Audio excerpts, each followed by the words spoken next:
মা বাবার গুরুত্ব আমাদের জীবনে অপরিসীম। কোনো কিছুর বিনিময়ে মা বাবার ঋণ পরিশোধ করা যাবে না। মা আমাদের শরীর গঠন করে, কিন্তু বাবা গঠন করে আমাদের ভবিষ্যৎ।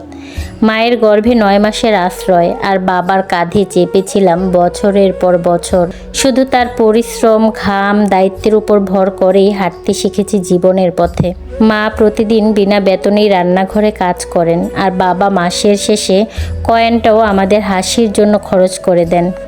তবু ভালোবাসা প্রকাশে মা যেন রঙিন আকাশ, আর বাবা হন সেই নীরব বাতাস, যার অস্তিত্ব টের পাই তখনই যখন তার উপস্থিতি কম থাকে। আমাদের প্রিয় খাবার মা নিজের হাতে রান্না করেন, আর বাবা দোকান ঘুরে ঘুরে সেটা খুঁজে এনে দেন। কিন্তু কৃতিত্বটুকু ঠিক মায়ের হাতেই থাকে।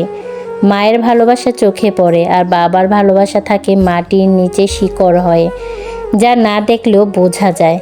তার কারণেই আমরা শক্ত হয়ে দাঁড়িয়ে আছি। ফোনে কথা বলার সময় প্রথমে মায়ের খোঁজ নেই। মায়ের কান্নায় কাঁদতে পারি, কিন্তু বাবা কেবল দরজার কাছে দাঁড়িয়ে থাকেন। চোখে হয়তো হাজার কথা, মুখে কোনো শব্দ নেই। সন্তান কষ্ট পেলে তিনিও কষ্ট পান, কিন্তু কষ্টের ভাষা কিভাবে প্রকাশ করতে হয় তা তিনি জানেন না।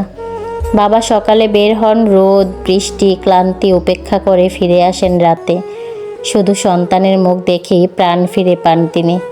ক্লান্ত মুখে থাকে তৃপ্তির হাসি। ঠিক এজন্যই বাবাকে ভীষণ ভালোবাসি। বাবা হচ্ছে একটা বিশাল বটগাছ, যে গাছটার জন্য প্রচণ্ড রোদ আমাদের স্পর্শ করতে পারে না, যে গাছের ছায়া থাকলে শান্তিতে ঘুমানো যায়। বাবার চোখে কখনো পানি দেখিনি, বাবারা কখনো কাঁদে না, বাবারা কখনো মিথ্যে কান্না কাঁদতে পারে না।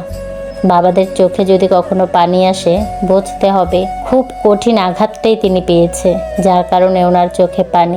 মায়েরা খুব সহজেই কেঁদে ফেলে, অল্প কষ্টেই কেঁদে ফেলে। মায়েদের চোখে অল্পতেই পানি আসে, কিন্তু বাবাদের চোখে অল্পতে কখনোই পানি আসে না। খুব কঠিন বা গভীর কোনো ব্যথা না পেলে বাবারা কখনোই কাঁদে না। ভালো থাকুক পৃথিবীর সকল বাবা, বেঁচে থাকুক পৃথিবীর প্রত্যেকটা বাবা।